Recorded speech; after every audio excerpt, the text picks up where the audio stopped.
Hello, I'm Jane Dutton. Now, this is significant and a big shift. Paul O'Sullivan is now set to testify in person after refusing on safety grounds. The forensic investigator will appear before Parliament's Police Corruption Ad Hoc Committee tomorrow. He wanted to testify virtually, saying he feared for his life. The Speaker of the National Assembly welcomes the Ad Hoc Committee's decision to continue engaging Mr. Brown Mokhodzi and Mr. Paul O'Sullivan. The Speaker is pleased that this approach has resulted in one of these witnesses availing himself to appear physically before the Ad Hoc Committee to testify from Tuesday without the need for summonses to be issued. This also happened today. So why did DJ Warris murder accused abandon bail? 7 million rand cap as Parliament tightens spend for Thursday's State of the Nation address. And a paedophile ring busts as Senegal arrests 14 accused of forcing boys to have sex with HIV-positive men. EWN, in touch, in tune, and independent. Armindo Pakula, a 25-year-old Mozambican national, has dropped his bail bid in the murder of Warwick Stock, known as DJ Warris, and intends to plead guilty. He faces premeditated murder, conspiracy to commit murder, and Immigration Act charges. Pakula's legal representative confirmed he is in South Africa illegally and his listed address could not be verified. In the circumstances, we see that the address is negative and he is illegal in the country. He is abandoning bail. Pakula stays in custody until Wednesday when he returns to court with co-accused Victor Majola. Majola is a Soweto taxi boss and is accused of orchestrating the killing. 600,000 rand raise. Kemraj Bahari says it was procedure, not payback. The suspended head of legal at Ekurhuleni denies his salary increase was for shielding senior Metro police officers. He's testifying at the Madlanga Commission over allegations he failed to take disciplinary steps against EMPD Deputy Chief Julius Mkhwanazi.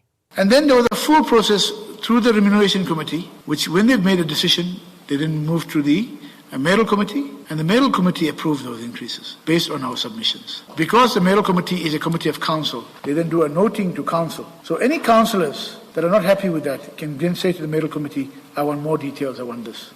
Bahari has also been grilled over why he didn't support extending Mkhwanazi's suspension. Colonel Hene Erasmus, who works in the Ekurhuleni Metro Police Department's Integrity and Standards Units, headed up the Blue Lights investigation against the EMPD's Deputy Chief, Julius Mkhwanazi. In May 2023, Erasmus approached the municipality's head of legal, Kemraj Bahari, and asked him to draft a legal notice that would provide a basis to extend Mkhwanazi's suspension as it was expiring. In a statement to the Madlanga Commission, Bahari says there were significant evidentiary gaps in Erasmus's investigation and he could not draft a letter until they were addressed. When he came to me, it was about supporting the extension of a suspension. We had that engagement. I said to him, these are what I think are problematic. These are things we have to close, and these are the witnesses we have to deal with. It didn't finalize. I said, can I speak to the Chief of Police? And then the next meeting was the Chief of Police called me. But that was by the time the suspension had lapsed. Effectively, you let the suspension expire. Bahari says in hindsight he should have supported the extension of Mkhwanazi's suspension. Thabiso Koba, Eyewitness News. A state witness told the Western Cape High Court that he played a key role distributing contraband for Underworld figures, including slain steroid king Brian Weinstein. The witness is anonymous for safety reasons and is under cross-examination in the trial of Jerome Donkey Boyson and 11 others over Weinstein's 2017 murder. 2 alleged Underworld figures who were also accused in the case, Mark Liffman and Andre Nordier, were later assassinated. And the mining Indaba has kicked off in Cape Town with Africa's minerals and how to turn them into real growth topping the agenda. The focus is practical fixes to boost confidence and competitiveness. According to the Africa Finance Corporation, Africa hosts close to $39 trillion in on-site mineral value to address the issue of Africa failing to capture the far larger value created when minerals are created into steel, aluminium and batteries across the globe. Mineral and Petroleum Resources Minister Gwede Mantashe says the continent's leaders must sing from the same hymn book.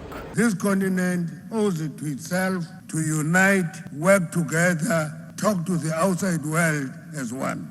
This year's edition of the Mining Indaba comes at a time of heightened geopolitical tensions, driven largely by the competition of some developed economies seeking greater control over the natural resources of developing nations. Nokukhanya Mtambo, Eyewitness News in Cape Town. Coming up, Bangladesh votes swamped by AI fakes as disinformation, including genocide claims, surges from India.